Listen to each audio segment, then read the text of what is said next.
برشلونة أجمل مدن إسبانيا وعاصمة إقليم كاتالونيا. في عام 2021 صنفت كسابع أجمل مدينة في العالم. لكن شو قصتها وشو سر الصرح المعماري اللي يميزها عن باقي المدن؟ برشلونة أول ما نسمع اسمها يجي ببالنا كبيرهم على صغري، أنا اليوم عارض المتعة في عالم القدم. السلام عليكم أصدقائي وأهلا وسهلا فيكم بفيديو جديد. اليوم الفيديو تبعنا راح يبدأ إن شاء الله من هنا، من عند الكنيسة المشهورة في برشلونة ساغرادا فاميليا، وأتمنى لكم مشاهدة ممتعة. طبعا لأنه حاجز التكتات أونلاين راح ندخل، ما راح نوقف على الدور، ندخل من هذا المكان مخصص للتيكت الحاجز أونلاين.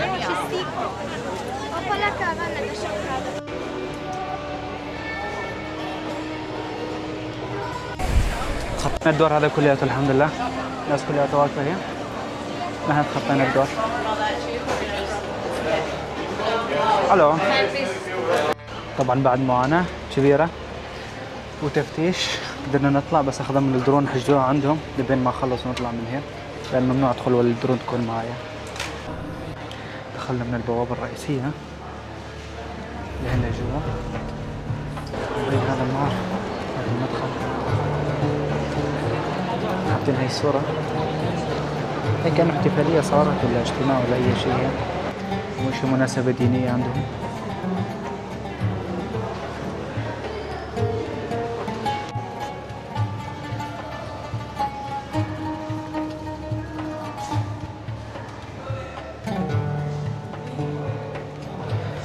هاي هنا وصلت مكان المهندسين اللي يشتغلون للكنيسة، راح تكتب لهم كيف يسوون كل شغلة خطوة بخطوة.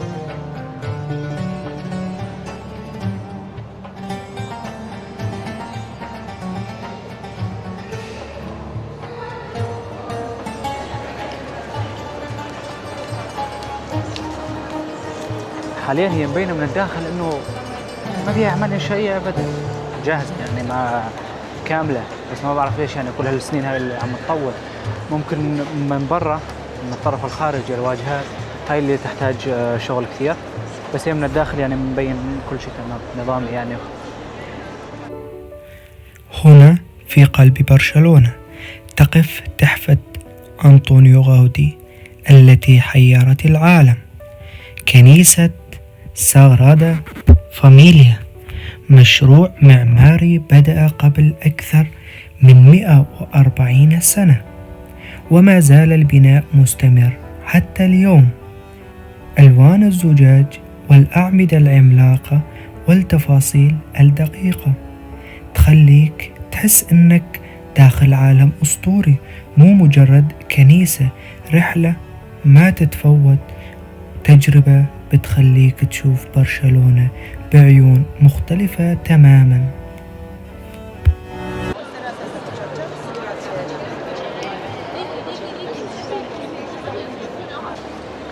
صممين الزجاج الخارجي اللي محيط مثل ما شايفين هناك الجانب هذاك صار يعطيك على العكس مع الشمس احمر، والطرف هذا الثاني من هنا يعطيك ازرق حسب الشمس، يعني اي اتجاه. ممكن بالصباح هذا لما تجي الشمس من هنا تكون احمر، وذاك الطرف الثاني يكون ازرق.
المكان هذا يكون فاضي، بس عن جد يعني كثرة السياح والناس الموجودة بيه أو ما تخليك ما تقدر تمشي ولا أي خطوة.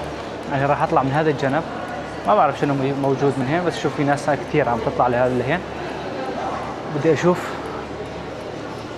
في أسانسير يطلع لفوق، راح بدي أطلع أشوفه.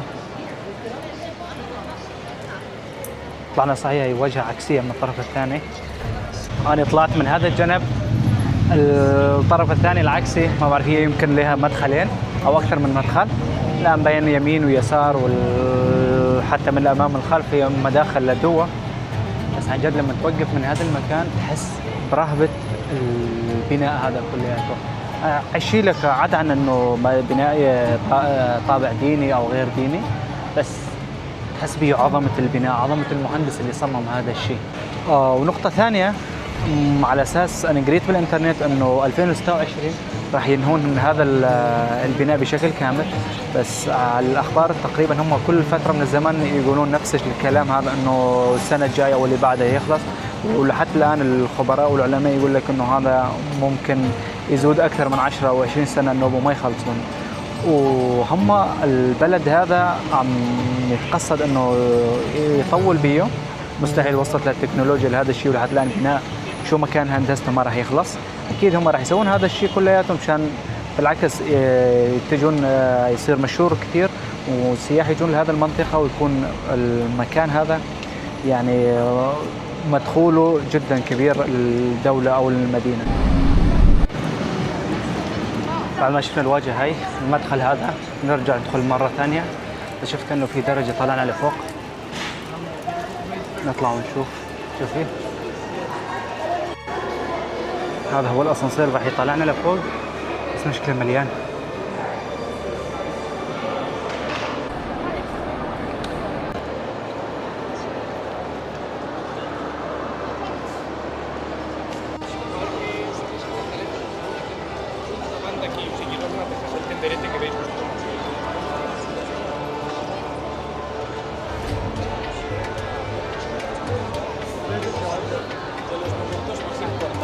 حاليا طلعت من المكان اللي دخلت منه عشان اقدر اشوفه من الخارج مرة ثانية بشكل احسن.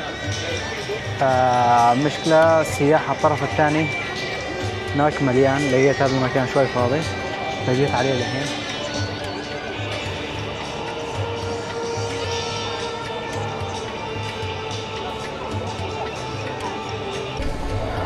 نتداخل حاليا كلها صار عبارة عن مجسمات ومنحوتات قديمة وآثار المهندس اللي صمم هذا المكان، وتوفى قبل ما ينتهي من التصميم.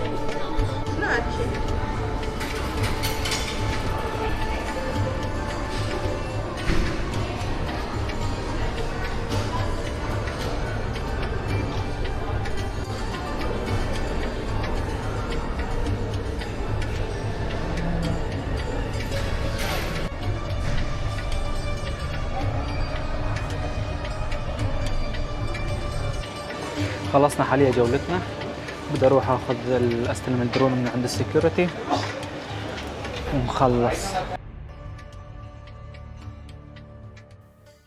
تاريخ برشلونة طويل ومعقد يمتد لقرون، ويعكس رحلة تحولها من مجرد مستوطنة صغيرة إلى واحدة من أشهر العواصم المعمارية في العالم. تأسست المدينة في العصر الروماني تحت اسم بارسينو في القرن الأول قبل الميلاد، وحتى اليوم لا تزال آثار الرومان شاهد في قلب المدينة القديمة، مثل الأسوار الرومانية التي حافظت على حضورها عبر الزمان. وهنا كانت نهاية القصة.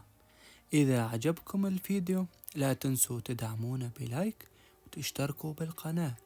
خلونا نوصل لهدفنا 1000 مشترك قبل نهاية السنة.